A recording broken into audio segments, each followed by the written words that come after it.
visas dirbtinis intelektas yra tiesiog viena didelė iššvaistytų resursų krūva. Viskas yra fugazi, toksai, kur... Fugazi. Tai gerai, Jonai, burbulas ar ne? Pasakysi jau? Yra 5 kart daugiau negu visa prenumeratų rinka šiuo metu. Ir Netflixai, ir Apple Visas pasaulio prenumeratas. Labas, mažutė, čia Jonas Valančiūnas. Reikia man $30 dabar labai staigiai. Puiku, legalus vabzdžių vabalų gaudimas. 2 bitai. 2 bitai rėmėjas BSS. Sveiki visi, čia laida 2 bitai ir iš Audiotekos studijos Lukas Kraitis ir Jonas Lekevičius. Labas, Jonai. Sveikas, Lukai. Technologijų naujienos, kaip visuomet, turime daug įvairių naujienų ir apie finansus šiek tiek pakalbėsime, apie keistus militaristinius šalmus pakalbėsime, apie socialinių tinklų draudimą. Daug visko pakalbėsim. Praeitą savaitę kalbėjome apie Sora video generavimą ir visas pasaulis vis dar apie tai kalba. Patys jau spėjom išbandyti. Galima, jeigu turit prieimą prie amerikietiško App Store, kas nėra labai lengva, bet ir nėra neįveikiama, tai tiesą sakant, tiesiog parsisiuntus, man reikėjo net jokio VPN naudotis, tiesiog gali imti ir generuoti tos video, tai tikrai nelabai sudėtinga. Plus, beje, gauni 6 pakvietimus, kurių klausimas, kiek jų bereikia, jeigu... O, dabar Jonai tau parašys visi. Prašom. Gerai, vieną komentarą duodam nemokamai kažkam. Gerai, kas pirmas parašys? Šiaip arba gauti kvietimą ir naudoti, pavyzdžiui, Opera naršyklę, kuri turi nemokamą VPN. Čia reklama, bet tai nemokamai tai. Kas nepatinka? Nemokami VPN-ai, žinok, aš atsargiai žiūrėčiau į tai. O ką ten, o kodėl? Sakyk dabar jau. Nu?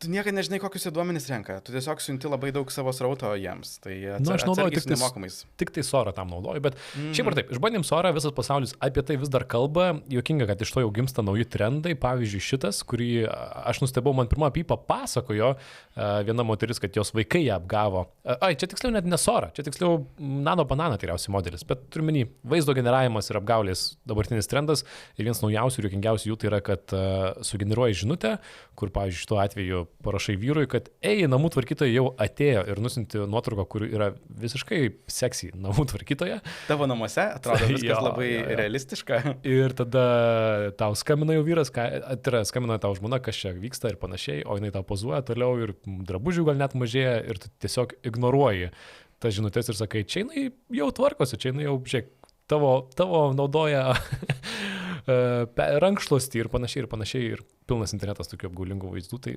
yra iš ko pasijuokti, bet tema tai tapo tik karštesnė per savaitę, manau, teks prie jos sugrįžti po kurio laiko. O viena aktualija, nuo kurios norime pradėti, yra taip pat lokali, tai yra galime pasidžiaugti tikriausiai, na taip ir dažnai turim tokių džiaugsmingų naujienų. Lietuvoje bus teigiamas naujas dirbtinio intelekto technologijų vystymo centras pavadinimu LitAI. Čia ir Lietuva AI ir litai. Litai, mes mokėsime už dirbtinį intelektą litais, sugrąžinsime valiutą. Ne, iš tikrųjų nemokėsime. Lietuva laimėjo Europos komisijos konkursą ir gavo 65 milijonų eurų finansavimą. Bendra projekto vertė sieks 130 milijonų eurų ir tai yra vienas iš 6 naujų paskelbtų dirbtinio intelekto fabrikų. Tokie atsidarys Čekijoje, Niderlanduose, Lenkijoje, Rumunijoje ir Ispanijoje. Tada jau jų Europoje bus iš viso 19 ir mes vieninteliai iš Baltijos šalių, kurie tokį turėsim. Rimtas geras pasiekimas. Taip, kas tai bus? Iki galo nežinau. Sunku iki galo išskaityti iš tų gana biurokratiškų formuluočių, kas tai iki galo bus, ar ne. Teoriškai tai turėtų būti vieno langelio centras, kuriame gausi paslaugos su dirbtiniu intelektu, startuoliai ir panašiai. Panašu, kad fokusas bus į high performance computing, tai yra komputavimo galią ir duomenų saugojimą. Tai bus centras, kuris naudingas startuoliams arba moksliniams tyrimams, kurie tiesiog galės pasinaudoti jo komputavimo gale. Kai kur yra rašoma, kad pusė tų resursų bus Lietuvai atiteks, o pusė turės dalinti su ES. Kas yra šiaip neįtikėtinai geras dealas, taip sakant, nes vėlgi mes laimime labai gerą tokį lengvą paspartinimą mums pastatyti tą ir nėra, jog visos komputavimo galimybės atitenka vienam kažkam bendram tinklui, mes turime ir vietinių pajėgumų, tai čia yra žiauriai stiprus akceleravimas Lietuvos dirbtinio intelekto ekosistemai. Taip. Ir tai sujungia Europai tam tikrą tinklą, kadangi kiti tie centrai ten Olandijoje bus specializuotas į medicininius duomenis, kitur į dar kažką. Tai puiku, džiaugiamės. Daug konsorciume prisijungusių yra prie šito projekto, KTU, Vilniaus universitetas, Lietuvos radio televizijos centras ir panašiai inovacijų agentūra teiks neva daugiau nei 50 paslaugų šitas centras. Kas skamba, žinai, kaip kai rašai projektą ir reikia daug visko paminėti. Aha, jo labiau, jog, na, visgi nėra tiek daug skirtingų tų paslaugų ir tai reikia dirbtiniam intelektui. Didžiąją dalimi tu nori arba treniruoti, aš manau, pagrindinis turbūt naudojimas ar bus naujų modelių treniravimui, arba nori rant interferenciją, arba kitariant, vykdyti tuos modelius. Tai viskam iš esmės tiesiog reikia labai daug įvairiausių plokščių ir tiek. Tai bus įdomu, kiek tų paslaugų prigalvos. Taip. 50. Šią akimirką ar tai atrodys, na, kaip, nežinau, lankytojų centras, kur nueini ir sužinai kažką apie dirbtinį intelektą. Gal ir taip buvo ir tokių vizijų, bet tikriausiai labiau atrodys duomenų centras be langų ir nežinau, kokias paslaugas teiks. Na taip. Tai pozityvas yra, kad vienintelė esame iš Baltijos šalių, kad Lietuva laimėjo konkursą, kuriame reikėjo dalyvauti ir kažką laimėjo. Negatyvas, ko daug internete šią akimirką, kad visi sako, čia įsisavins pinigus, bus trinkelių, viskas pasens, galima pasiskaityti Eimanto Norkūno komentarą Facebook'e, jisai tarp skeptikų. Tai yra ir skeptikų, kurie sako, kad dar vienas biurokratinis kažkoks griozdas, kuris neveiks. Na, tai galima bambėti ilgai. Aš paskaičiau tą komentarą ir mano reakcija į tai buvo, jog man yra sunku matyti šią investiciją kaip kažką kitokio negu gerą dalyką. Nes žinoma, bus daug iššvaistytų resursų, visada su tokiais projektais yra. Ir ypač su dirbtiniu intelektu, kur aš manau, dalis žmonių, gal net daug kas pasakytų, jog visas dirbtinis intelektas yra tiesiog viena didelė iššvaistytų resursų krūva, kur mes tiek daug pinigų ir medžiagų dedame į tai, jog štai generuotume namų tvarkytojas prie savo durų ar kažką tokio. Tai taip, žinoma, bus daug iššvaistytų resursų, bet šiuo metu tai yra pats pagrindinis diskursas, pagrindinė tema, apie ką kalba pasaulis. Jeigu mes norime dalyvauti šioje diskusijoje, jeigu norime būti naudingi, tuomet turime kažką daryti. Ir tiesą sakant, duomenų centrų statymas plus energijos jiems užtikrinimas, kas irgi yra labai svarbi dedamoji, yra tiesą sakant pagrindinis naudingas veiksmas. Tai aš matau, kaip tai prisideda prie mūsų šalies saugumo net. Tai vėlgi, aš sakyčiau, statom tokių tik daugiau, bandom laimėti dar daugiau tokių konkursų, nes jeigu norime būti įdomus pasauliui, turime būti naudingi. Taip, ir tuo labiau Estai ir Latvijai tokių neturi, tai išpyga jiems iš karto smagu. Tai va, kada jisai atsiras tas centras, neaišku, tikriausiai po bent kelių metų ar daugiau. Gal net apsilankysim, kai jisai atsiras, ar ne, ir papasakosim daugiau. Tai kol kas tai galim pasidžiaugti paskelbimu. Kita naujiena, apie kurią šią akimirką kalba visas pasaulis, ir tai yra susijęs su finansais, susijęs su rinkomis, tai yra toks vienas didelis klausimas. Ar šią akimirką gyvename dirbtinio intelekto burbule? Apie tai tikrai šiomis savaitėmis kalba naujienų portalai, ekonomistai ir panašiai. Ir čia nemažai tas burbulas susijęs su ekonomika ir finansais, apie tai kalbam. Nes, na, eterio jos tikrai atima, kai burbulas nemažas, bet ar rinkos yra to nepersistinusios? Čia tema, kuri nėra šią savaitę kažkas nutiko, jog staiga dabar visiems suvokimas, jog, egzistuoja burbulas. Tai tokia labai išlėto, bevirusi tema, bet jaučiasi, jog paskutiniam savaitėm jinai labai iškyla į paviršių, nes buvo ir tokių rinkose sudrebėjimų ir bendrų abejonių, ar mes apskritai matome dar rimtą kažkokį judėjimą į priekį dirbtinio intelektą. Tai galvoju tiesiog praleisti šiek tiek laiko iš skirtingų kampų padiskutuoti apie visą tai, kas vyksta ir kaip mes patys jaučiame apie tai, ar čia vyksta kažkoks burbulas ir kas bendrai pasaulyje vyksta. Jeigu kurią akimirką pagalvosite, kad tai finansinis patarimas, tai nėra jokių finansinių patarimų šitame pamąstyme. Ar spėjom? Turbūt, kad ne. Turbūt? Jaunai priskalbės.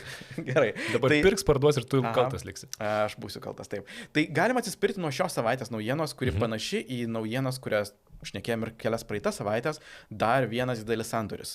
Šį kartą tarp OpenAI ir Broadcom nauja partnerystė, kur tikslas yra pasigaminti dar 10 gigavatų serverinių skaičiuoti dirbtinį intelektą. Broadcom, aš reikėtų paminėti, tai yra 7 vertingiausia pasaulyje kompanija ir spėčiau pirma, kurios dauguma žmonių nežino, nes nežinau net aš. Nvidia, Microsoft, Apple, Google, Amazon, Facebook, visi labai daug aptarti ir girdėti.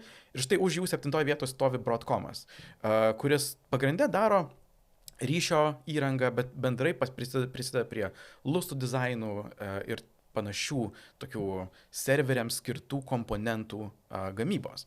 Tai kodėl šitas sandoris vyksta tarp OpenAI ir Broadcom? Yra labai įdomu, jog OpenAI bandys kartu su Broadcom kurti savo lustus, savo AI spartintuvus, taip vadinamus, galima sakyti, tiesiog optimizuotus procesorius, jog greičiau vykdyti dirbtinio intelekto algoritmus, kas turėtų sumažinti jų priklausomybę nuo išorinių grafikos plokščių tiekėjų, nes vėlgi šnekėjome apie gigantiškus sandorius su NVIDIA ir ARM kompanijomis, kurios gamina grafikos lustus ir dirbtinio intelekto akceleratorius, o dabar panašu, kartu su Broadcom, OpenAI bandys kurti savo. Tai galime palyginti su Apple, kurie gamina ar ne kompiuterius, telefonus, bet prieš kažkiek metų, mes tai apkalbėjom laidoje prieš kokius 4-3 metus, nusprendė gaminti savo lustus ir dabar turim M1, M2, M3 ir tai yra buvo geras jiems sprendimas, nes jie gali užtikrinti kokybę. Tiesą sakant, dar geresnis palyginimas būtų su Google, Meta ir Amazon. Visos šitos 3 kompanijos jau irgi turi savo lustus. Google pradėjo prieš labai seniai, gal 10 metų su savo TPUs, Tensor Processing Units. Amazon galbūt yra didžiausi, jie labai daug jau savo dirbtinio intelekto procesorių yra kartu sukūrę. Visgi realybėje NVIDIA vis dar yra karalius, jie yra numeris 1 ir didžioji dalis yra perkama iš jų. Kas beje ganėtinai stebina, jog specialus, taip sakant, silicis sukurtas tam, jog būtų grinai dirbtiniam intelektui, skaičiuotis jį nesugeba aplenkti NVIDIA'os grafikos plokščių, bet vėlgi, NVIDIA yra karaliai dėl rimtų priežasčių.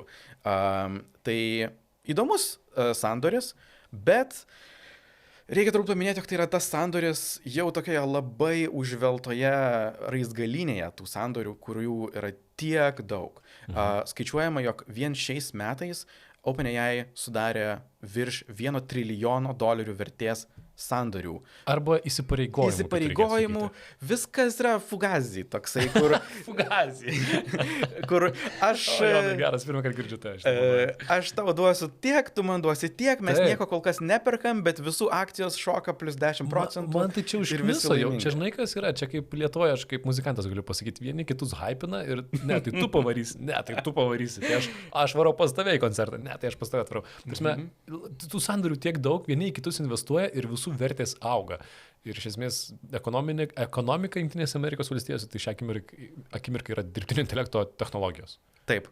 Tai čia dar vienas toksai vėlgi atspirties taškas ir analizė, kaip atrodo visa šita burbulo raizgalynė. Tai mes esame šiek tiek daugiau šnekėję apie tuos didelius NVIDIA ir ARM sandorius, bet Bloomberg padarė labai rimtą išraizgymą visko, kas viskam kam yra pažadėta ir kur tie visi trilijonai tarpusavį susijungia.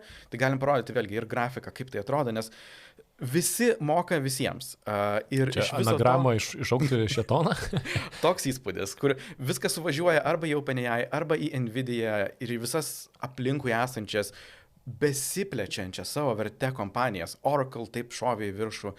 Krūva vardų, kurie tiesiog pučia savo vertę labai savotiškom partnerystėm. Galima jų keletą paminėti. Tai vėlgi, OpenAI ir AMD minėjome, jog labai toks komplikuotas sandoris, kur OpenAI lyg ir pirks 10 milijardų vertės įrangos iš ARM, tuo tarpu iš AMD, atsiprašau, o AMD tuo tarpu duos jiems 10% savo akcijų. Puiku, visi laimingi, kyla. Kitas toksai užveltas pavyzdys būtų xAI ir NVIDIA partnerystė, kur NVIDIA investuoja į xAI Elono Musko dirbtinio intelekto kompaniją $2 milijardus. Tuo tarpu xAI tuomet pasižada nusipirkti 7,5 milijardo NVIDIA'os vėlgi įrangos.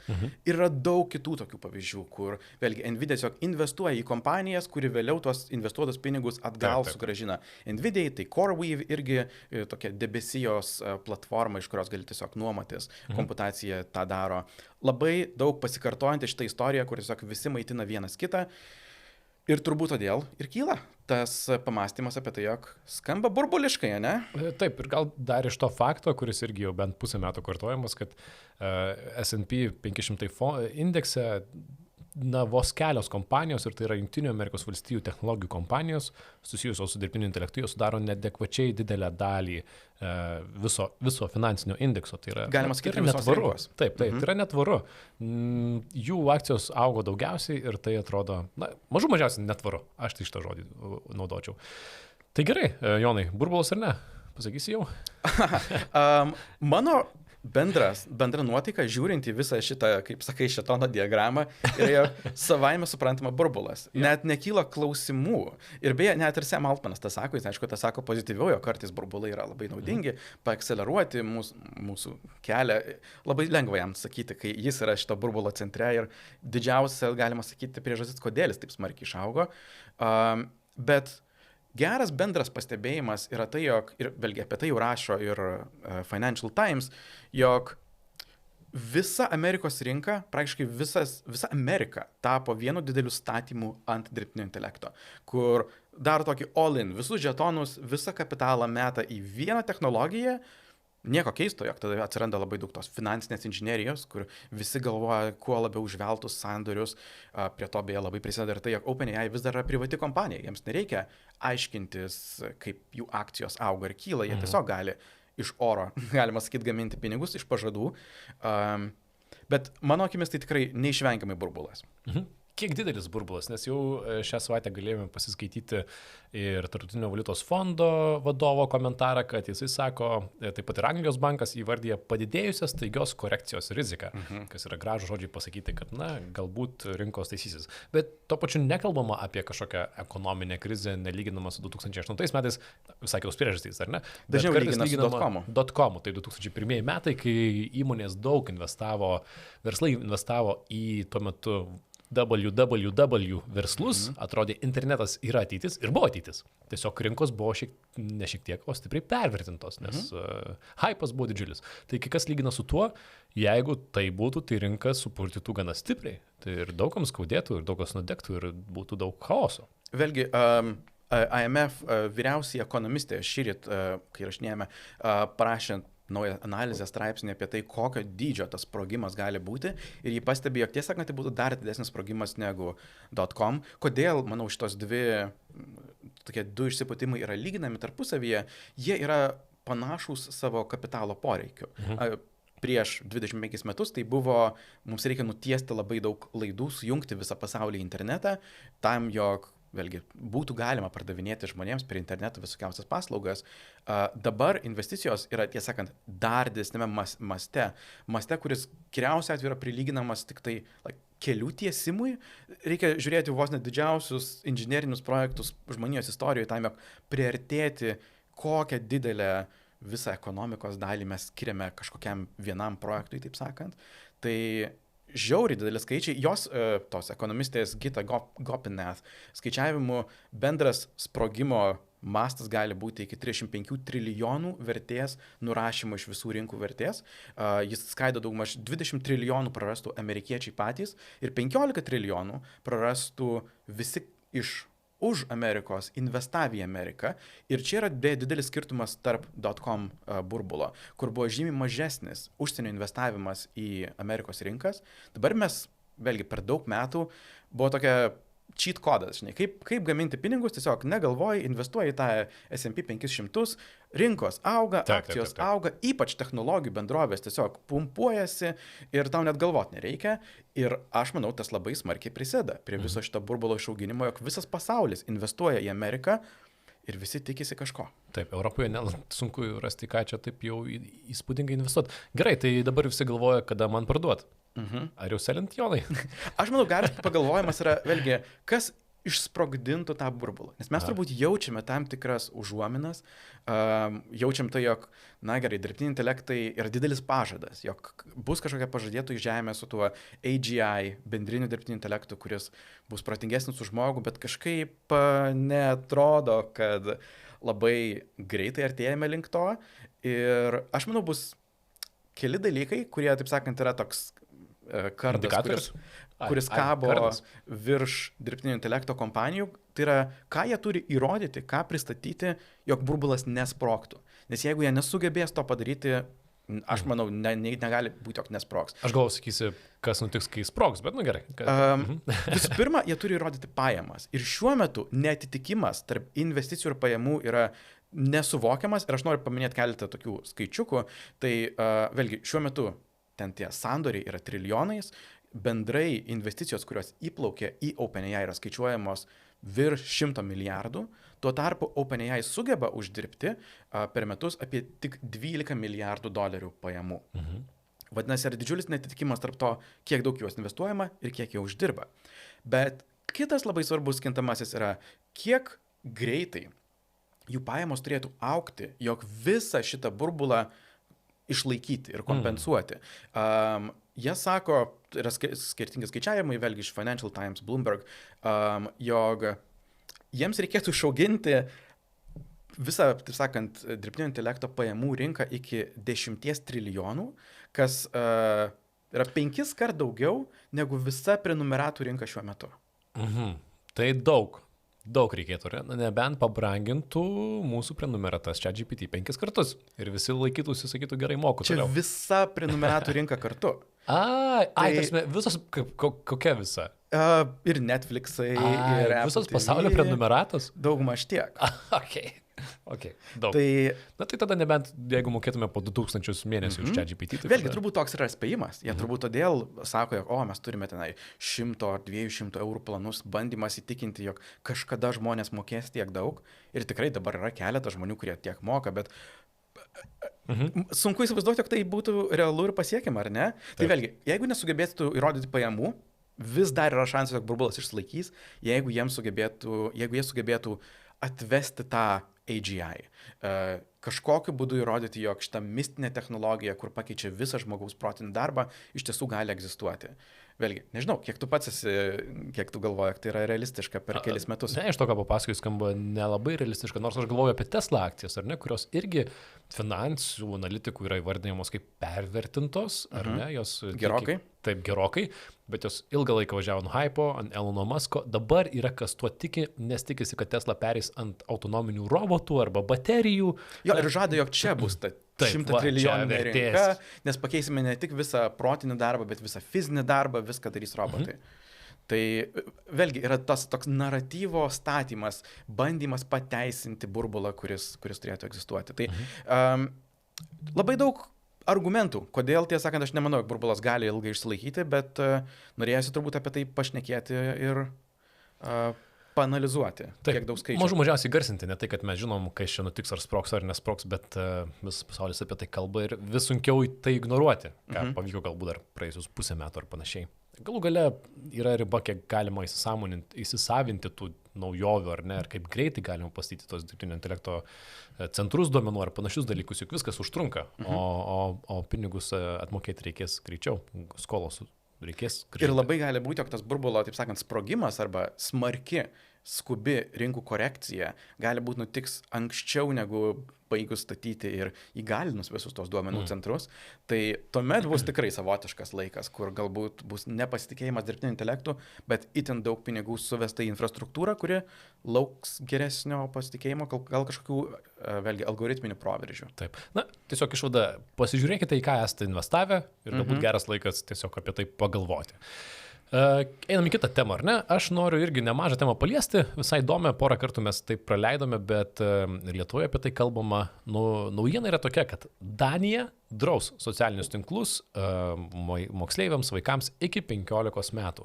Tai paskelbė Danijos ministrė pirmininkė, jis sakė, mes planuojam uždrausti ir iš esmės Danija seka Australijos pavyzdžių, kur socialiniai tinklai draudžiami iki 16 metų ir jau po keletos mėnesių tai įsigalios. Jau tai buvo paskelbta prieš metus ir to įsigalios. Mette Frederiksen, Danijos ministrė pirmininkė, labai gražiai sudėliojo argumentus. Sako, mobiliai telefonai ir socialiniai tinklai vagia mūsų vaikų vaikystę. Ji pripažino, kad telefonai bendraujant su draugais, galint suskambinti su tėvais yra labai naudingi, tačiau emocinės sveikatos problemos. Niekada anksčiau tiek jaunimo neslėgė nerimas ir depresija. Danijoje 60% 11-19 metų berniukų laisvalaikiu nesusitinka ne su vienu draugu. Tai daugiau nei pusė. Ir leidžia laiką namie. Vietoj to, kad eitų į lauką. Taip pat vaikai turi problemų susikaupti, ekranuose mato dalykus, kurių nei vienas vaikas ar jaunuolis neturėtų matyti. Tai yra, necenzuruojama, ar ne? Ir jis sako, mes buvome per daug naivus ir turime pereiti prie bendruomeniškumo. Taip pat skaičiuojama, kad 94% jaunų danų turi socialiniuose tinkluose paskyras iki jiems sueinant 13 metų, nors dauguma socialinių tinklų leidžia tik nuo 13 metų. Tik 94% man skamba kaip mažas skaičius. Kas toksai, vieša paslaptis, ar ne? Ir tame pasiūlyme yra idėja, kad vaikai nuo 13 metų tėvai galėtų jiems leisti naudoti socialiniais tinklais. Ir jau vasarį Danija yra paskelbusi, kad mobiliosius telefonus uždraudžia visose mokyklose. Ir tai buvo paskelbta remiantis vyriausybinės gerovės komisijos rekomendacija. Aš nežinau, ar nustebau, kad Danija tokią turi. Manau, kad visai gražu. Ir jie seka Australijos atvejį, kurį verta paminėti. Visus praėjusius metus apie tai nemažai kalbėta. Praėjusiu metu pabaigoje priimtas toksai nutarimas, kad minimaliai 16 metų turi būti, kad galėtum naudoti socialiniais tinklais. Ir platformos privalo imtis protingų veiksmų, kad neleistų kurti ar išlaikyti paskyras iki 16 metų vartotojams. Ilgai buvo diskutuojama, kaip tai įgyvendinti, ar ne? Ar griežtomis baudomis buvo diskutuojama, kaip tai technologiškai, ten veido skanavimai, biometrijos buvo kalbama. Australija sakė, platformos, mes jumis pasitikime, norime pasitikėti, jūs pačios sugalvokit, bet įpareigojom jūs tai daryti. Ir tarp tų platformų yra Facebookas, Instagramas, TikTokas, Snapchatas, Twitteris ir taip pat YouTube'as, kas buvo įtraukta po netrumpos diskusijos. Nes jį klasifikuoti kaip socialinį tinklą yra gana komplikuota. Taip. Bet dar šią akimirką, tarp kitko, diskutuojama ir apie Robloxą diskutuojama, bet YouTube'as buvo įtrauktas, kai apklausa parodė, kad 37% Australijos nepilnamečių YouTube'e susidūrė su žalingu turiniu. Galima įsivaizduoti, ar ne, kad tai taip ir buvo. Už nesilaikymą bus baudos, vaikai ir tėvai nebaudžiami ir, žodžiu, platformos pačios turi blokuoti, prisimti ir panašiai. Kitos šalys, tarp kitko, šitos iniciatyvos yra pritarėjos, tai Graikija, jis siūlo Europos lygių nustatyti apskritai skaitmeninę pilnametystę ir sugalvoti metus ir amžių, iki kurios visoje Europoje būtų ribojama vaikams prieiga prie socialinių tinklų.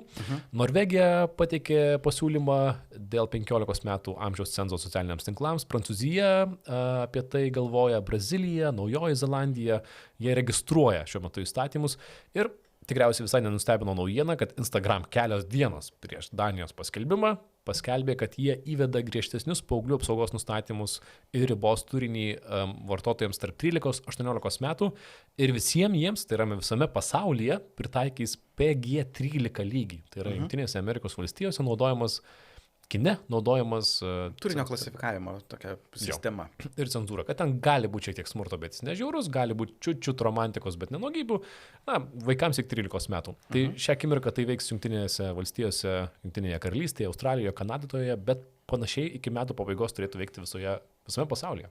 Tai mes būsim apsaugoti vien dėl tų kitų iniciatyvų. Vaikai, galima pasakyti, bus apsaugoti. Viena iš tokių techninių bendrų linijų, kas sieja labai daug šitų iniciatyvų, yra tas noras identifikuoti vartotojo amžių, kur mes matome, jog šiemet yra žiauriai didelis sujudimas būtent šitame kampe, kur vėlgi jis yra susiję tiek su Amerikos įstatymais, skirtingais Jungtinės karalystės įstatymais. Visi įveda skirtingus, kartais dėl skirtingų priežasčių, norus identifikuoti, kokio amžiaus yra žmogus, kartais skirtingo tikslumo kategorijomis, kai kuriais atvejais nori žinoti tikslų amžių, kartais tiesiog yra pilnametis ir taip toliau. Ir iš to atsiranda daug skirtingų technologinių sprendimų. YouTube'as tą bando daryti ne per kažkokią apklausą, bet tiesiog pagal tai, ką žiūri, nuspėti, koks tai yra tavo amžius, kas yra labai savotiškas bandymas, man visai įdomus ir beveik patinkantis. OpenAI labai daug apie tai kalba ir beje, kaip tik šios savaitės dar naujiena yra, jog jie bandys net keisti, dar labiau atskirti tą suaugusiems skirtą dirbtinį intelektą ir nepilnamečiams skirtą, kuris turėtų būti šiek tiek laisvesnis ir dar mažiau cenzuruojamas negu šiuo metu yra, nes šiuo metu gana cenzuruojamas suaugusiems ir vaikams, vėlgi skirtingas priemonės, kaip tą darys, bet aš jau taip pat turiu keletą Androido appsų išleidęs ir gaunu iš Google pranešimus apie tai, kaip jau skirtingi appsai gali pasinaudoti net Google sistemomis, tiesiog identifikuoti savo vartotojų amžių. Tai artėjame link tokios appsų ekosistemos, kur amžius tampa labai svarbu tokiu kintamuoju, kur labai daug mūsų appsų skirsis, kaip veikia priklausomai nuo to, kiek mums yra. Ir reikia paminėti, kad OpenAI ir kiti tai reaguoja, kadangi valstybės daro spaudimą, kadangi apie tai diskutuojama, ir net tikrai nuskambėjo šią vasarą. Bent viena istorija Jungtinėse valstijose mes minėjome, kai paauglys nusižudė kalbėjęs su pokalbių robotu. Tarp kitko, Instagram pranešė, kad AI asistentus, Meta AI, iš kurių juokėmės, kad jos gal mažai kas ir naudoja, jie taip pat jos padarys PG-13, tai yra, kad jaunimas, kas su jais kalbės, jie tokie bus pracenzuruoti, kad būtų švelnesni. Ir tarp kitko, Instagrame po naujųjų metų, jeigu tu esi nepilnametis ir norėsi sekti paskyrą, kuri turi savo biografijoje, pavyzdžiui, nuorodą į OnlyFans, tai irgi neveiks. Tai yra, tu prarasi dalį turinio. Tai va, man atrodo įdomios iniciatyvos, mano asmeninė nuomonė, aš iš esmės tai palaikau. Esu šališkas, galiu prisipažinti, trumpai paminėsiu, esu skaitmeninės etikos centro vienas iš ekspertų, bet drąsiau sakyčiau savanoris, mes darome įvairias iniciatyvas ir viena iš jų yra, mūsų centro iniciatyva yra drausti telefonus Lietuvoje mokyklose iki 10 klasės. Tai prie tos iniciatyvos prisidėjau, esu už ją. Mane yra įtikinę tiesiog centro ekspertai šitą idėją, kurią aš pradžiai buvau skeptiškas. Aš nenoriu drausti dalykų, man labai nepatinka drausti dalykų, bet jau dabar šitą mūsų pasiūlymą pasirašė ten apie 250 organizacijų Lietuvoje, visokie psichiatrai, psichologai, mokyklų sąjungos ir panašiai. Aš tiesiog manau, kad reikia kažką daryti. Aš tikrai manau, kad reikia kažką daryti dėl ekranų. Mano asmeninė nuomonė, ir tai yra toks sentimentas, kad tikrai turime tam tikrą ekranų epidemija ir visi mes prie jų praleidžiame per daug laiko. Ir manau, kad reikia vaikams padėti su tuo tvarkytis, nes, šakės, ar ne? Labai sunku neskambėti kaip bambekliui, bet atsimenu tą vaikystę, kur aš tai bėgiojau po upelį ir įkritau į upelį ir susilaužiau, žinai, ten kažką ir panašiai. Ir mes bėgiojom basi ir laisvi ir be ekranų, o dabar tikrai yra daug tokio viešumo. Mano laikais, taip. Bet iš tikrųjų moksliniai tyrimai apie emocinę sveikatą paauglių yra tokie vienareikšmiški, kad ekranai, socialiniai tinklai, jie prisideda prie prastos emocinės sveikatos. Jonai, ką tu manai? Vėlgi, aš irgi palaikau, nes jaučiu, kokią didelę neigiamą įtaką daro visi socialinės programėlės. Bet tiesiog bandau suprasti, koks santykis turėtų būti, vėlgi, tarp valstybių ir, pavadinkime, nežinau, Facebooko ir kitų, TikTokas, Snapchatas ir panašus. Nes, pavyzdžiui, vienas iš argumentų yra, grynai susirašinimo programėlės yra nebaudžiamos, Snapchatas yra kažkur tarp to. Jis yra toks socialinis tinklas per susirašinėjimą. Taip. Bet jis yra vienas populiariausių ir patraukliausių tarp šito amžiaus vartotojų. Kaip bus surastas tas limitas tarp jo? Ar Snapchatas turės išmesti socialinės funkcijas tam, jog galėtų likti populiarus ir auginti tą savo auditoriją, ar ne? Nes aš jaučiu tam to, net jau nelabai subtilę, labai konkrečią įtampą tarp šitų iniciatyvų ir produkto vystymo, kuris kyla iš visų socialinių medijų kompanijų. Jos yra labai suinteresuotos pritraukti žmonės, todėl jie daro visas tas PG-13 iniciatyvas, tam, jog tai nebūtų visiškas praradimas. Geriau jau išlaikyti silpniau, mažiau įtraukiai, bet vis tiek išlaikyti tuos vaikus ir paauglius, jog jie naudotų.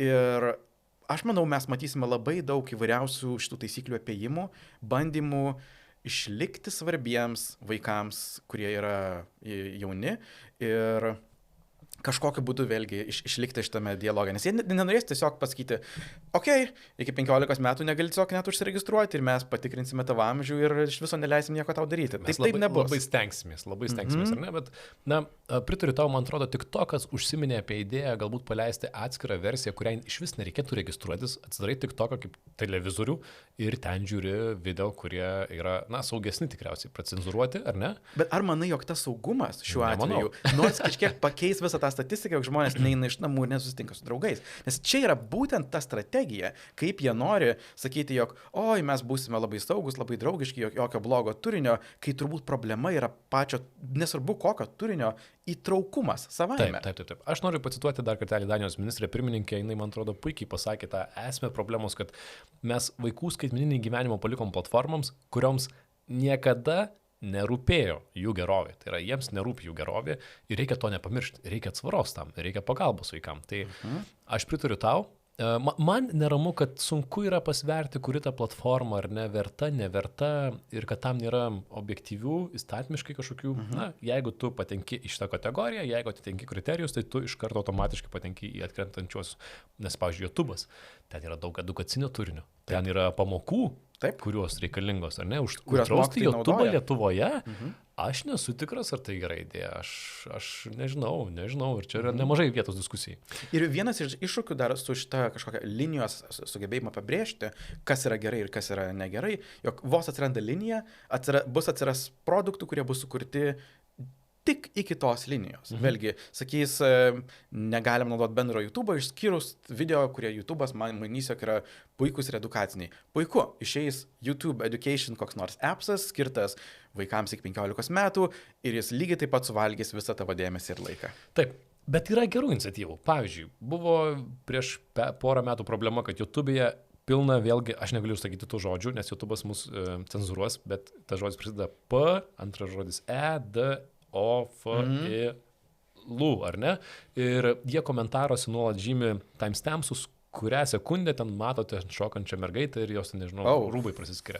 Taip, negirdėjai, čia buvo didžiulė problema ir dėl to atsirado YouTube Kids, po kurie automatiškai išjungia komentarus, kad niekas ten negalėtų. Tai tų problemų įmanoma spręsti.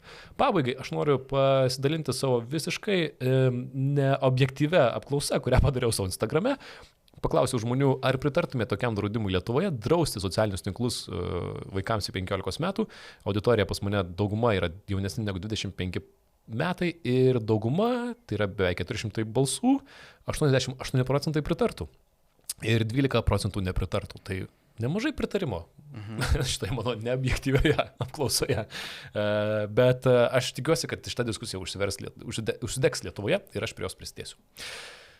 Keliaujam toliau. Turim dar kitų naujienų. Galim pašnekėti apie rekordinį, galima sakyti, konfiskuoto bitkoinų kiekį, kas nutiko prieš kelias dienas. Gerai. Tai JAV prokurorai iš Teisingumo departamento pateikė kaltinimus Čenui Vincentui Ži, kuris yra tokios Prince Holding Group įkūrėjas ir pirmininkas dėl sukčiavimų ir pinigų plovimų susijusių su labai plataus masto, tai vadinamo pig butchering, nežinau, lietuviškai kiaulių skerdimo kriptovaliutų sukčiavimo schema, apie kurią noriu, mes esame šiek tiek trumpai užsiminę, bet norisi papasakoti, gal priminti, kas čia per apgavysčių schema, nes tai yra šiuo metu pati pelningiausia apgavysčių schema, vien todėl, jog jiems sugebėjo konfiskuoti iš šito Čeno 127 tūkstančius bitkoinų vertų 15 milijardų JAV dolerių, kas yra pasaulinis rekordas, kiek kriptovaliutų konfiskuota. Tai kažkas turėjo savo kriptovaliutoje 15 milijardų dolerių? Panašu, kad taip. Tai yra įmanoma kažkaip, žinoma, išsiplauti tiek pinigų? Išsiplauti jau yra kitas klausimas. Turėti, tai aišku, gali pinigų nesvarbu kiek. Papasakok apie schemą.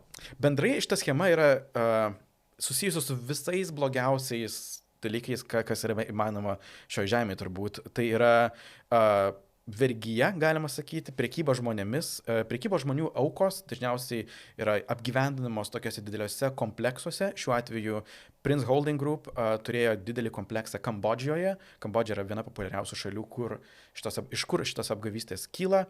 Ten prekybos žmonėmis aukos yra, jų darbas yra vilioti per susirašinėjimo programėlės žmonės, rašyti visokiausius pranešimus, jie turi tam visą scenarijų, kaip tave įtraukia, tie pokalbiai trunka ilgai, jie gali trukti savaitėmis, mėnesiais, kol tave įtikina investuoti kriptovaliutą į jų netikrą investavimo platformą, tuo metu sumoki daug pinigų, iš pradžių net matai, kaip tavo tie pinigai auga ir tada skatina tave investuoti dar daugiau, jog tavo pinigai augtų dar greičiau, vos bandai išsiimti savo pinigus, tada prasideda visokiausi, tam, jog išsimtum, tau reikia tik tai sumokėti išsiėmimo mokestį ir panašiai. Kad gautum pinigų, turi mums pervesti pinigų. Labai geras. Po to, aš dabar net girdėjau, atsiranda dar apgavystės, kur tada jie sako maždaug, na ką, tavo pinigus praradome, tu patekai iš apgavystę, atsisveikink su jais. Ir tada vėliau po kiek laiko su tavimi susisiekė teisininkai, kurie sako, jog giname žmonės, kurie taip prarado pinigus, tie teisininkai irgi yra šitos apgavystės dalis. Taip, ir tai vyksta ir Lietuvoje. Aš teko man girdėti apie šitas apgaulės, prarandi pinigus, susisiekė teisininkai, atgausim tavo pinigus, perves dar. Baisu. Tai be abejo, dalis tokių apgaulių tikriausiai vyksta laisva valia, kažkas sukčiai tai daro, bet kaip paskui Kambodžoje žmonės buvo uždaryti ir priversti tuo užsimti, ar ne? Taip, ir čia panašu, jog vėlgi tas Prince Holding Group schema buvo galbūt tikėtina viena didžiausia pasaulyje. Vėlgi tokį didelį kiekį pinigų surinkti, 15 milijardų dolerių, tai yra didelis faktas, jog tai turėjo būti super didelio dydžio kriminalinė organizacija. Neįtikėtina. 15 milijardų. Tas Čenas, jis buvo savame suprantama nusipirkęs jachtas, privačius lėktuvus, Picasso kūrinius, nekilnojamą turtą. Ir bendrai su visa šita konfiskacija taip pat yra susijusios JAV, bet ir ES ir Jungtinės karalystės naujos sankcijos 146 asmenims ir įmonėms susijusiams su šita operacija. Vėlgi indikuoja, jog tai nebuvo vieno kažkokio kriminalinio veikėjo iniciatyva, tai buvo gigantiškas mechanizmas, kuris siurbė milijardus dolerių iš žmonių. Wow, man dar būtų įdomu sužinoti, jeigu bus tokia informacija, kiek iš tų 15 milijardų išviliota tais romantiniais pažadais, ar ne, kad labas mažutė, čia Jonas Valančiūnas, reikia man $30 dabar labai staigiai. Ir kiek tai yra tie investiciniai pažadai, kur ten? Beveik visada romantiniai ties pažadai, jie niekada nėra pagrindinis tikslas. Tikslas yra sukurti, bendrai kaip vyksta tie pokalbiai standartiškai, jog tai pirmiausia būna kažkoks romantinis momentas, jog tu nori tiesiog bendrauti su tuo žmogumi, tada tas žmogus, kurio bendrauji, parodo, kokį gerą gyvenimą gyvenu, jog štai aš esu turtinga, ne tik graži, ir tada tu klausi, iš kur tu turi tiek pinigų, ir tada sako, aš investuoju per šitą platformą. Žodžiu, beveik visada tai veda į investicijas. Gerai, kad pasakei, nes čia ir aš, patikėčiau gal netgi. Tai šiaip neįtikėtina, 15 milijardų, aš negaliu patikėti tokio dydžio istoriją. Panašu, šiandien bus ilga laida, tai dar norisi trumpai įterpti ir pauzę ir padėkoti mūsų rėmėjams, kurie šį kartą yra BSS DVS, tai yra dokumentų valdymo sistema. Ir apie ją aš jums šiek tiek pasakojau, bet Nerijus iš BSS man apie tai papasakojo taip paprastai, kad aš paprašiau ją pakartoti, įrašiau ir dabar noriu parodyti jums, ką jis turi papasakoti. Aš sakyčiau, šiandien vienas ir dar keistas dalykas yra toksai, kai žmonės gavę sąskaitą elektroniniu paštu, jie atsispausdina ir deda į lentyną saugojimui. Tai iš principo yra neteisingas veiksmas, nes įstatymas reikalauja elektroniniu būdu gautą sąskaitą ją ir saugoti elektroniniu būdu. Tai spausdinti tikrai negerai, mes turėtumėm saugoti, jeigu gavom PDF dokumentą kaip sąskaitą, pavyzdys Telia tiekėjas atsiuntė elektroniniu paštu, mes ją turime saugoti sistemiškai ir turime saugoti elektroninę formą. Man dažnai buhalteris, koks sako, aš vis tiek tą sąskaitą noriu atsispausdinti, nes aš nešu vadovui, vadovas pasirašo tvirtina, ar aš pieštuku ranka užrašau kokiam kaštų centram ar prie kokio projekto sąnaudas priskirti, tai paprastai bėgioja per kabinetus ir tokį veiksmą atlieka. O mūsų atveju, ar naudojant BSS IT dokumentų sistemą, trumpiau sakant BSS DVS, tai to spausdinti dokumento tikrai nereikės, elektroniniu būdu gautą, mes jį automatiškai elektroninį originalą to dokumento ir saugosime ir jis ir per procesą keliaus, vadovui patvirtinti, tam tikrus veiksmus atlikti. Negana to, sistemoje turint tokį dokumentą, pati sistema automatiškai gali atpažinti jo turinį, nuskaityti, kas yra pirkėjas, kas yra pardavėjas, kokia suma, PVM suma ir visi tie duomenys gali keliauti automatiškai į buhalterinę sistemą, taip stipriai pataupant laiką buhalteriui. O jeigu taip atsitinka, kad popierinį dokumentą mes gauname, tai mūsų atveju, tai ką mes darom, tai tiesiog telefonu fotografuojam, tiesiai iš telefono sakom siųsti į dokumentų sistemą ir vėlgi tas dokumentas jau tokiu atveju pavirsta elektroniniu originalu. Ir tokį mes galim saugoti nebe popierinį, o elektroninį variantą. Tai visą tai galima puikiai gyvendinti su BSS. Ačiū Nerijui, kuris papasakojo geriau negu būčiau papasakojęs aš. Kaip visuomet, daugiau informacijos galite rasti mūsų apraše. BSS dokumentų valdymo sistema rekomenduoju visiems, kurie man dar šiais laikais 25 metais atsiunčia popierinę sąskaitą. Tai turiu pagaliau pavyzdį, kas veikia ir ką naudot, kad būtų paprasčiau. Tai va, ir keliaujame į kitas naujienas. Turim dar ką papasakot. Aš labai noriu papasakot apie Google naujienas. Jie turėjo didelį renginį. Žinau, kad Jonas šiek tiek skeptiškas, kad ten kažką įdomaus galėjo pristatyti, bet aš jums ir papasakosiu ir visai buvo įdomių dalykų. Įtikinti mane. Neturiu reikalo įtikinti, bet pažiūrėsim. Taigi, Google darė savo renginį ir pristato Google Enterprise. Tai yra dirbtinio intelekto platforma skirta automatizuoti visas užduotis darbuotojams ir IT specialistams ir ne tik. Iš esmės tai yra Microsoft Copiloto konkurentas, taip pat ChatGPT Enterprise konkurentas. Ir tai yra dirbtinio intelekto įrankiai, kurie veikia su kitais Google produktais. Tai yra Gemini modeliai pokalbėms, Nano Banana, VO3, Gemo programavimui. Tai kainuoja $30 mėnesį vienam vartotojui. Ir kadangi Google rinkodara dirba, sakyčiau, taip šiaip savo, suprasti jų produktus, kurių jie turi tiek daug. Ir tiek daug pavadinimų. Tas pats beje ir Microsoft'ui galioja, ir kitiems turbūt tokiems corporate įrankių ekosistemams, kur tų įrankėlių yra tiek daug, kartais sunku atpainioti. Taip, nes yra Google Workspace, Google Agent Space, Google Cloud, Google Enterprise. Šiaip ar taip, ką tai reiškia? Iš esmės, jeigu aš norėčiau pardavinėti šitą idėją, sakyčiau, tavo darbuotojai jau susipažinę su Gmailu, tai tikriausiai naudoja ir Gemini, ir tikriausiai žino kalendorių ir doksus. Bet kaip padaryti, kad jie tarpusuje galėtų visko dalintis ir viską naudotis kartu? Gal netgi kurti mažas automatizacijas, kad jeigu įkrenta renginys į kalendorių, automatiškai būtų siunčiamas laiškas, parara, tau reikia Google Enterprise, ar ne? Suprantama. Korporacijoms skirta platforma, kuri apjungia dalykus. Ir aš taip papasakosiu, kodėl man tai atrodo nebloga idėja ir kodėl aš norėčiau, kad tai veiktų, bet bent vienas įdomus pavyzdys, kam tai realiai panaudojama. Pristatymo renginyje rodoma, kaip sakoma, Gemini, tiesiog pokalbio robotui, sako, suplanuok naujojo mūsų produkto Halloweeno kampaniją. Ir Gemini užsikūrė, sako, analizuoju trendus, pasiūlo ten tokius bendrinius pasiūlymus, kad popkultūra gali padėti pardavimams. Nu, tokie šiaip savo. Bet ką jis įdomus daro, jisai pastebi, kad čia pavyzdys buvo Galaktikos Rangerio statulėlė, jos liko tik 1/4 sandėliuose. Tai reiškia, jisai mato inventorių, mato tavo sandėlius. Jonas not impressed, bet sakykime. Ne, čia kaip tik yra labai susiję su tais mano praeitą savaitę minėtais NPC serveriais, kur yra visi klijai, kurie suklijuoja dirbtinį intelektą su kitom sistemom. Tau nereikia įkilinėti Excelio failus, ar ne? Fainai. Tada Gemini pasiūlo, kuriuose parduotuvėse reikėtų užpirkti, nes tu turi gal 12 parduotuvių šalyje, tau užpirk šitoje ir šitoje, iš karto suformuoja pirkimo užklausą, praneša parduotuvių vadybininkams, tai yra sukuria e-mailo šabloną, kad taip pat, sveiki, gausite naują siuntą ir panašiai. Sukuria 3 paveikslėlius social medijai, tai yra reklamos kampanijai paruošia, vieną iš jų suanimuoja su VO3, nes Google turi ir video generavimo modelį, sugeneruoja skaidrės apie naująjį kampaniją, apie naują kampeiną, kas cool pavyzdė atrodo, realybėje aš manau, kad tai neveiktų taip labai gerai, kaip atrodė pavyzdė, ir dar sugeneruoja kelius video tose skaidrėse, ar ne? Tai vizija. Jonai, jeigu tai veiktų gerai, būtų, leiskit man pasakyti, afigenai. Aš taip įsivaizduoju, žinai, vėlgi kelias tą dirbtinio intelekto sugeneruotą video į socialinę mediją ir tada būsi mūsų laidoje, kaip mes kikensime iš to, kaip pardavinėjai tos savo rangerius. Bet žinai kas, aš esu matęs ne vieną tą sugeneruotą video ir dauguma jų labai yra prastų, bet tada žiūri, žinai, kur kažkas galvoja, kažkas per banerius reklamuoja ten stogų apskardinimą.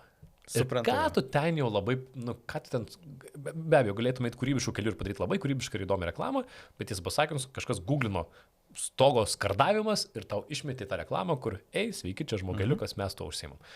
Kažkam tai veikia ir atneša pardavimus. Tai aš ką norėjau pasakyti, įdomu, Google Workspace, aš tikiuosi, kad tai veiks, aš labai linkiu Google sėkmės. Tikrai, aš labai norėčiau, kad tai veiktų, nes šią akimirką pagrindinis konkurentas yra Copilot, kurio nemėgstu galbūt aš asmeniškai, bet nemėgstu dar panašu bent pusė pasaulio, nes yra griozdiškas, ta sistema yra gana griozdiška, Microsoftas, irgi griozdiškas, o Google mes jau daug kas esame naudojęs, Gmailas, kalendorius, ten yra gerų paslaugų. Taip, vėlgi, kiek Google yra pavykę užimti to corporate pasaulio, tai gerokai mažiau negu mes būtume spėlioję, net vėlgi, jie tą bando daryti jau 10 mečius. Jie bando kovoti su Microsoft dominavimu korporatyvų, taip sakant, ekosistemose ir toksai kozirio korta, kurią turi Microsoftas, yra tai, jog jiems niekada nereikia pasiūlyti geriausio sprendimo, kol jie per daug neatsilieka ir turi pakankamai neblogą kažkokią alternatyvą, jie visą laiką bus tuo, nieks nenorės keisti savo visų sistemų, tam jau būtų ten 5 ar 10% geriau. Ir kol kas iš to, ką matau ir girdžiu, tiesą sakant, tai nėra kažkoks 2 ar 3 ar 5 kart geriau negu Copilotas, ir kol tai nebus kažkoks pasaulį keičiantis dalykas, tol, manau, visos tos kompanijos, kurios ramiai sėdė ant Microsoft Copilot, negalvos apie perėjimą prie Google. Tuo tarpu tie, kas sėdi ant Google, džiaugsis, jog Google vyjasi tą tašką, kur galbūt yra Microsoftas. Tai tiesiog visiems geriau šiek tiek. Bet galų gale netgi konkurencija šitoje srityje būtų labai naudinga, būtų įdomu, turėtume ką apkalbėti, ar ne, kad šią akimirką Copilot paleido tokią funkciją, kuri kokia naudinga, bet Google'as paleido dar geresnę, kuri, žiūrėk, imkit ir sutaupo tau laiko, kurių šią akimirką, manęs žmonės klausinėja. Lukai, gal žinai, su Copilotu ką padaryti, arba ką tas workspace'as daro, ir aš išbandau, ir ten kažkas neveikia, kažkas nesusijungia, toksai galvoju, jaučiuosi tikrai kaip korporatyvas, ar ne? Tai aš tik tai linkiu Google'ui sėkmės, tuo labiau, kad jie turi Chrome naršyklę, kurią galėtų irgi apjungti, jinai labai populiari.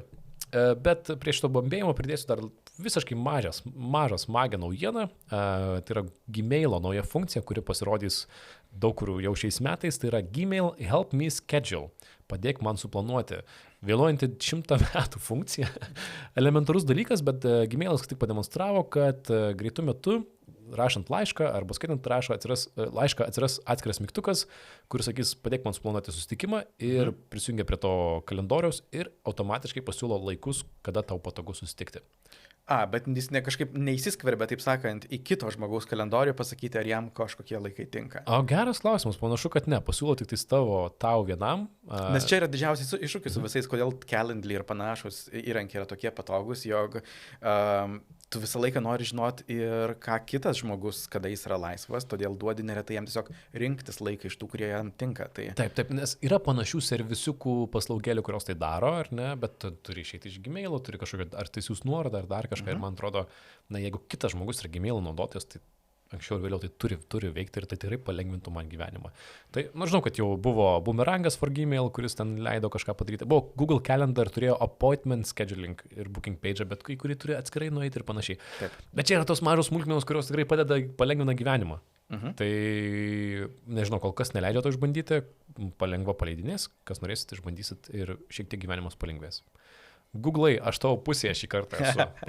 Pavaryk, nenuvilk. Labai gerai. Gal papasakoti apie tai, kaip milijonus užsidirbti? Jeigu moki gaudyti vabalus, ar ne? Taip, bet vabalai turi būti ne miške. Taigi Apple padidino, jie šiaip buvo, galima sakyti, rinkos lyderiai premiums, kurias skiria, jeigu randi jų sistemose saugumo pažeidimus. Tai naujiena šios savaitės yra, jog dar labiau padidino tas išmokas, prizus, ką gali gauti. Tai yra, jeigu randi tokį šnipinėjimui skirtą spragą, kurią galima įsivaizduoti naudoja visos tos mūsų daug jau aptartos Pegasus, NSO programos, kurios skirtos įsilaužti į individualių žmonių telefonus. Jeigu sugebi rasti tokią spragą, tai mažiausiai tau išmokės $2 milijonus, bet jeigu dar ta spraga veikia ir su jų ypatingu saugumo režimu lockdown, tai gali gauti net iki $5 milijonų JAV. Viskas, ką reikia, yra tiesiog surasti spragą iPhone'e, kaip įsilaužti ir kategorijos, kurios galioja šiuo atveju yra, jog ypač jeigu surandi, tarkim, kažkokį interneto puslapį, kurie aplankius, tu apeini naršyklės saugumo apribojimus ir sugebi patekti į telefoną, 5 milijonai tau. Arba jeigu sugebi labai plačiai prieiti prie visų žmonių dokumentų iCloud'e, irgi esi milijonierius. Tai visai didelis toks pakeitimas ir Apple išmoka labai daug pinigų beje šitoj vietoj. Nuo 2020 metų Apple jau išmokėjo $305 milijonus daugiau nei 800 saugumo tyrėjų, kurie randa ir tada Apple sugeba užtaisyti tas spragas dar prieš joms išeinant į viešumą. Ir čia yra viena egzotiškesnių gyvenime profesijų, apie kurias sugirdėjęs, tai yra žmonės, kurie specifiškai ieško saugumo spragų, jas randa, praneša tiems produktų kūrėjams ir gauna pinigų. Ir tikrai yra tekę girdėti apie lietuvius, kurie tai daro, ar ne? Tarp kitko. Galvau, tu žiūri, aš tikrai žinau bent vieną, tikrai atsimenu, Facebook'e buvo istorija apie lietuvį, kuris visi spėliojo, kokią išmoką gavo, bet taip pat atrado kažkokią skylę, gana svarbią ir tie pinigai yra nemaži. Čia mes matome, kad pinigai iš tikrųjų labai dideli, nes panašias išmokas moka ir Google. Aišku, Google yra šiuo metu labai daug susifokusavę apie dirbtinio intelekto, debesijos saugumą, bet jie taip pat moka mažesnės išmokas, jeigu tu randi Chrome arba Android'e iki ten kelių šimtų tūkstančių, bet vėlgi nesiskūsi kelių šimtų tūkstančių išmoką, visai gerai. Kodėl, manau, dar šitą naujieną yra visai aktuali, tai tas Apple išmokos iki $5 milijonų priartėja priartėja, dar ne visiškai pasiekė, bet jau yra arčiau to, kokios sumos vaikšto juodosiuose prekybvietėse, black markete. Nes tenai, jeigu tu rastum tokią spragą ir nori nelegaliai parduoti ją kažkokiam pirkėjui, galbūt tai bus komercinis kažkoks vystytojas, kuris kurs programas įsilaužti žmonių telefonus, jie moka nuo 5 iki 7 milijonų dolerių, yra atveju, kada buvo sumokėta net 10 milijonų dolerių, bet vėlgi tai nėra legalu. Tai, ką daro Apple, kada pats išmoka tau už atrastą spragą, tai yra 100% švarūs pinigai ir todėl, manau, žymiai daugiau saugumo tyrėjų pasirinks eiti švariu legaliu keliu ir tapti milijonieriais. Puiku, legalus vabzdžių vabalų gaudimas. Pabaigai, ar ne, galbūt reikėtų apibendrinti, aš manau vieną naujieną, kuri įdomi, nežinau, ar čia didelis moralas joje yra, tai yra Anduril Enterprise, kaip reikėtų tarti, Anduril, ar ne?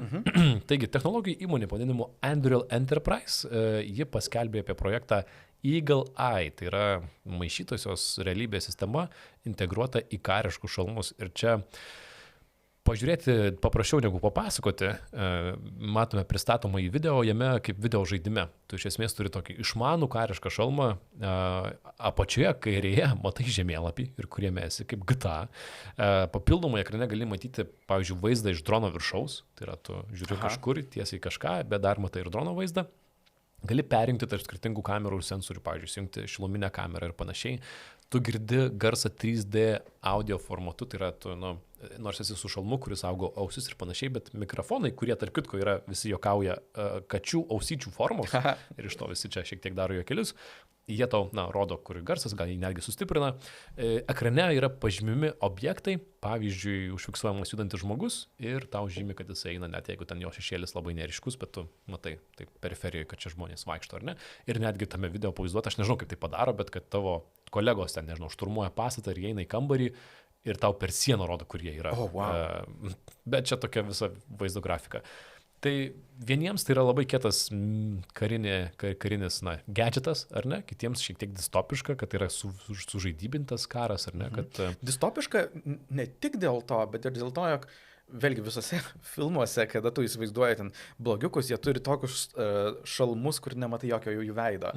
Čia vėlgi tavo akių tikrų nėra, tavo tikrų ausų nėra, yra tik tai metalinis šalmas ant tavo galvos ir tu jautiesi ganėtinai kaip robotiškas. Taip, nors ten yra kelios versijos tų šalmų, vienos yra, kur uždengia veidą, kitos viršų ten uždeda kameras ir panašiai, bet apskritai man įdomu paminėti tą Anduril ir Palmeris Luckey, jisai buvęs Oculus steigėjas, jie šią akimirką yra tokie, sakyčiau, militaristinės technologijos pankai. Pilna su jais interviu, vaizdo įrašų, bet to, kad pats Palmeris yra tokia spalvinga asmenybė, nežinau, atrodo tarsi koks Kalifornijos ar Floridos gyventojas, ten į oficialius susitikimus eina su šortais ir havaiškais marškiniais, ten su barzdėlė ir panašiai, labai toks atsipalaidavęs geekas, bet jie daro rock'n'rollą iš militaristinės įrangos. Ir jiems visai neblogai sekasi, nes patraukia nemažai dėmesio. Taip, jie pritraukia ir daug dėmesio, ir daug pinigų. Vėlgi, jie žaidžia visai kitokį žaidimą negu tie standartiniai vėlgi, gynybos didžiosios kompanijos, kurios yra labai formalios ir oficialios ir jos labai rimtai žiūri į karą. Negali pasakyti, jog tai, ką daro Palmer Luckey, yra labai rimtai. Jisai vėlgi visokiausiais tokiais stuntais pritraukia dėmesį ir pats kuria tokią gana flashy dėmesio pritraukiančią technologiją, kurią mes galime aptarti. Toks būdas iš tiesų, kaip išsiskirti nuo viso to likusio konteksto gynybos industrijoje. Ir man atrodo įdomiai pastebi komentuotojai, kad tiek šita technologija, tiek kitos, ką šią akimirką pristatomos karinės technologijos, kurios nuskamba garsiau, jos turi labai nemažai kompiuterinių vaizdo žaidimo elementų. Tai naudojasi jų grafika, meniu būna panaši, netgi ten programinė įranga skirta planuoti, ten karinė logistika, jinai primena tau kažkokio Battlefield 5 meniu, ar ne? Ir tai matosi, kad bandoma pritraukti, sužaidybinti tą karo technologijas, kas nemažai kam kelia nerimo. Vieniem dvi stovyklos yra, vieni sako, kaip gerai, kad mes galime pasinaudoti tokią technologiją, kitiem tai be abejo šiek tiek baisoka. Bet kai pažiūrėjai tą šalmą, tai nejauku net man, kur atrodo visko matęs. Ir dar įdomiausia, kad prie tos nuotraukos jisai vis tiek su savo havaiškais. Gali net marškiniais. nežinodamas veido pasakyti, kas yra po šalmu, nes toks kontrastas egzistuoja tik su Palmer Lucky. Taip, tai kas žiūrite YouTube, tai mes parodėme tą video, galite pamatyti, kaip tai maždaug atrodo. O čia gal ir sustosime, ar ne? Šiandien šiaip nemažai tokių diskusinių klausimų iškėlėte komentaruose, jeigu pasidalintumėte tiek apie socialinius tinklus ir jų draudimą, tiek apie paskutą dirbtinio intelekto burbulą, ką manote, arba netgi apie Google Enterprise ar Copilotą, jeigu naudosite, tai mums labai labai įdomu išgirsti ir pasistengiam įtraukti jūsų komentarus, arba mažiausiai juos atsižvelgiam, ar ne?